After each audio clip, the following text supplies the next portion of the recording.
Okay, इस question में दिया है एक unpolarised light of intensity I not passes through the polarizer.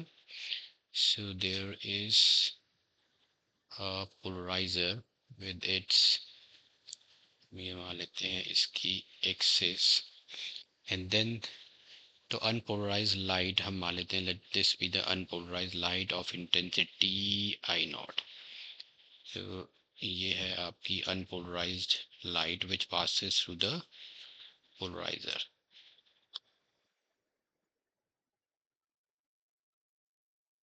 Intensity I naught, and then through a certain optically active solution. तो एक यहाँ पे एक certain ऑप्टिकली एक्टिव सॉल्यूशन है, फिर इसमें से पास होएगी दिस अनपोलराइज्ड लाइट. तो जब दिस इज द पोलराइजर, तो पोलराइजर का काम है अनपोलराइज्ड लाइट को पोलराइज करना, और इसकी इंटेंसिटी जो है इट रिड्यूसेस टू हाफ. ये है. तो here the intensity becomes half of the intensity of the unpolarized light. ये आपकी polarized light हो जाएगी, इसकी intensity half हो जाएगी. Now there is an optically active solution, और finally इसमें से पास होके ये जाती है एनालाइजर पे. तो ये आपका इधर आ जाएगा analyser. Let's say this is the analyzer. Now what is the difference between the polarizer and the analyzer?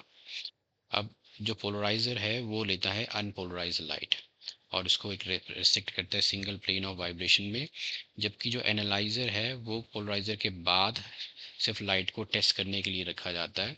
और एनालाइजर को अगर आप रोटेट करो, if you rotate this analyser, तो आपको पता चलेगा कि लाइट इंटेंसिटी कैसे चेंज हो रही है. तो ये इसमें से पहले से ही पोलराइज लाइट जो है हम पास करते हैं. ओके, अब let's coming back to the question. अब क्वेश्चन में आपको दिया है कि पहले लाइट पास हुई पोलराइजर में से, तो उसकी इंटेंसिटी होगी half of the intensity of the unpolarised light. फिर ये पास होती है ऑप्टिकली एक्टिव सॉल्यूशन में से. तो सॉल्यूशन का काम है लाइट को इसके प्लेन ऑफ पोलराइजेशन को रोटेट करना. तो ये इसे रोटेट कर देगा. लेट्स से ये पहले इतने एंगल पे थी, अब इसको रोटेट करके ले आएगा. It rotates through an angle theta. तो थीटा एंगल से ये इसे रोटेट कर देगा. ओके, तो अब हम इसे बोलेंगे this is the plane of the rotated light. ये आपकी रोटेटेड लाइट है. तो एक ऑप्टिकली एक्टिव सॉल्यूशन ने this plane of the polarised light को रोटेट कर दिया बाय एन एंगल थीटा. फिर बाद में इसकी इंटेंसिटी सेम ही रहेगी. इधर आपकी इंटेंसिटी I1 ही है, इंटेंसिटी को ये सेम रखेगा, सिर्फ लाइट को रोटेट कर देगा बाय एंगल थीटा. ओके, फिर ये पास होती है एनालाइजर में से. फिर यहाँ आपको दिया है कि एनालाइजर और पोलराइजर के बीच का जो एंगल है वो 90 डिग्री, मतलब ये एक्सिस और एनालाइजर की एक्सिस जो है ये दोनों पैरेलल होंगी, तभी इन दोनों के बीच का एंगल जो है वो 0 डिग्री होगा.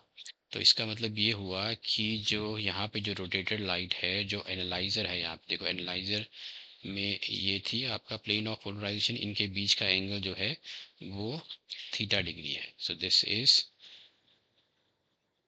एंगल रोटेटेड लाइट, और जो एनालाइजर है उसके इनके प्लेन ऑफ पोलराइजेशन के बीच का जो एंगल है वो है आपका थीटा. तो अकॉर्डिंग टू मलूस लॉ यहाँ पे जो लाइट आएगी उसका यहाँ हम यूज कर रहे हैं मलूस लॉ.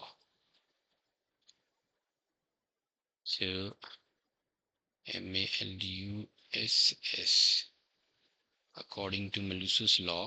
अब फाइनली जो एनालाइजर में से जो पोलराइज लाइट निकलेगी उसकी इंटेंसिटी हो जाएगी, यहाँ हम लूसिस लॉ लगाएंगे, which is I1 into cos square theta. Okay, ये आपको दे रखा है. यहाँ पे देखो ये इंटेंसिटी आपको देखिए 3/8 I0. तो अब फाइनली आपको ये फॉर्मूला यूज़ करना है. ये इंटेंसिटी आपको देखिए 3/8 I0, और I1 जो था वो था I0/2. So this is I0/2. इधर आ जाएगा कॉस स्क्वायर थीटा, ये थीटा एंगल ये आपको फाइंड आउट करना है. ये 4 आ गया, ये I0 कॉस थीटा आ जाएगा, कॉस थीटा आ गया √3/2, which gives me theta is equal to 30 degree. So here theta is equal to 30 degree. So with respect to the analyser 30 degree का एंगल है यहाँ पे.